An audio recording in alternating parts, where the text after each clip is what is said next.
Hi అండి. నమస్తే. నేను మీ కమల. వెల్కమ్ టు కమల వంటింటి రుచులు. ఎలా ఉన్నారండి అందరూ? నేనైతే చాలా బాగున్నాను. మీరు కూడా బాగుండాలని మనస్ఫూర్తిగా కోరుకుంటున్నాను. మరి ఈరోజైతే మనం ఒక మంచి రెసిపీతో అయితే మీ ముందుకు వచ్చేసానండి. అదేనండి దొందులు కర్రీ అండి. ఇవి గోదావరి చేపలని కూడా చెప్పొచ్చండి. ఇసుక దొందులండి. కర్రీ అయితే చాలా బాగుంటుంది. మరి ఈ కర్రీని ఏ విధంగా ప్రిపేర్ చేసుకోవాలో చూద్దాము. ముందుగా దీనికోసం దొందులు అయితే తీసుకోవాలండి. వీటిని శుభ్రంగా తల అవి తీసేసి వాష్ చేసుకుని పక్కన పెట్టుకోవాలి. ఇప్పుడు ఒక కడాయి తీసుకుందాము. గ్యాస్ ఆన్ చేసుకుని కడాయి పెట్టుకోవాలి. కడాయి హీట్ ఎక్కిన తర్వాత దీంట్లోకి ఒక 3 టేబుల్ స్పూన్ వరకు ఆయిల్ వేసుకోవాలి. ఆయిల్ కాగుతుంది కదండి. ఆయిల్ కాగిన తర్వాత కొంచెం కరివేపాకు అయితే శుభ్రంగా కడుక్కొని వేసుకోవాలండి. ఈ కరివేపాకు చిటపటలాడిన తర్వాత దీంట్లోకి 2-3 పచ్చిమిర్చి చీలికలుగా కట్ చేసుకుని వేసుకోవాలి. అలాగే దీంట్లోకి మీడియం సైజ్ ఉల్లిపాయలు ఒక 3 ఉల్లిపాయలు తీసుకుని కట్ చేసుకుని వేసుకోవాలండి. మన దగ్గర ఉన్నటువంటి చేపలను బట్టి మనం ఉల్లిపాయలు అనేవి తీసుకోవాలి. ఇవి ఇప్పుడు మూత పెట్టుకుని మగ్గనిద్దాము. ఓకే అండి, చూస్తున్నారు కదా ఉల్లిపాయలు అయితే మనకి బాగా మగ్గుతున్నాయి. ఒకసారి మూత తీసుకుని కలుపుకుందాం. ఇప్పుడు ఈ విధంగా కలుపుకుంటూ ఉండాలి. ఇప్పుడు ఉల్లిపాయలు ఇంకా మగ్గుతూ ఉంటాయి. మనం ఈ కర్రీలోకి మసాలా అయితే నేను ఈ విధంగా ప్రిపేర్ చేసుకున్నానండి. అల్లం, వెల్లుల్లి, జీలకర్ర, ధనియాలు ఇవన్నీ 3 వేసుకుని మిక్సీ పట్టుకున్నానండి. ఈ విధంగా స్టోర్ చేసుకుంటే మనకి చాలా రోజులు అనేది ఫ్రెష్గా ఉంటుంది.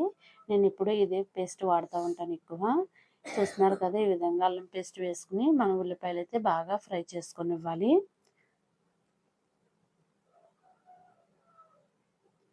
ఓకే అండి, ఉల్లిపాయలన్నీ కూడా బాగా ఫ్రై అవ్వాలి. నేను అల్లం వెల్లుల్లి పేస్ట్ వేసేటువంటి వీడియో క్లిప్పింగ్ మిస్ అయిందండి.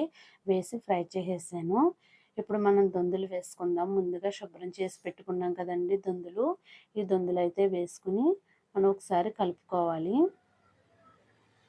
ఈ కర్రీ అయితే చాలా బాగుంటుందండి. పిల్లలకు కూడా ముళ్ళు అవి లేకుండా ఒకటే ముళ్ళు ఉంటుందండి, పెద్ద ముళ్ళు. తినడానికి కూడా చాలా బాగుంటుంది. ఇప్పుడు దీంట్లోకి చిటికెడు పసుపు, అలాగే కారానికి సరిపడా కారం కూడా వేసుకోవాలి. నేనైతే ఒక స్పూన్ ఫుల్గా వేసానండి. అలాగే టేస్ట్కి సరిపడా ఉప్పు కూడా వేసుకుని ఒకసారి కలుపుకోవాలి.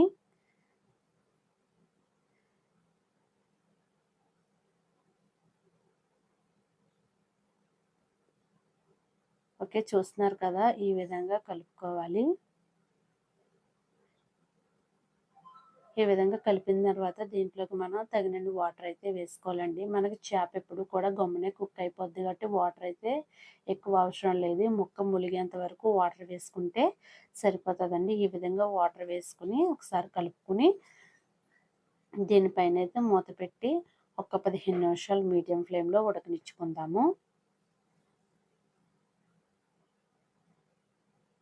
ఓకే, 15 నిమిషాలు తర్వాత చూద్దాం. చూస్తున్నారు కదా, మనకి గ్రేవీ అయితే దగ్గరకు వచ్చింది. చూస్తున్నారు కదా, ఈ విధంగా మనకి గ్రేవీ వచ్చేలాగా ఉడికించుకోవాలి. బాగా కలిపేయడం వల్ల ఏమవుతుందంటే ముక్క అనేది ఇడిపోతుందండి. కాబట్టి చేపలా ఉండాలంటే మనకి స్లోగా కలుపుకోవాలి.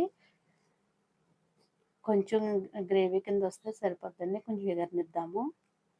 ఓకే, చూస్తున్నారు కదా, ఇప్పుడు ఫైన్గా దీనిపైన కొత్తిమీర చల్లుకుని ఒకసారి కలుపుకుని కర్రీని అయితే సర్వ్ చేసేసుకోవచ్చు. ఇంతే అండి, సింపుల్ అండ్ టేస్టీ దొందుల కూర అయితే రెడీ అయిపోయింది. మీరు కూడా ట్రై చేయండి, చాలా బాగుంటుంది. మరి మన వీడియో కనుక నచ్చినట్లయితే లైక్ చేయండి. అలాగే మన ఛానల్ ఫస్ట్ టైం చూస్తున్నట్లయితే సబ్స్క్రైబ్ చేసుకుని పక్కనే బెల్ ఐకాన్ సింబల్ ఉంటుంది, దాన్ని ట్యాప్ చేయండి. అప్పుడు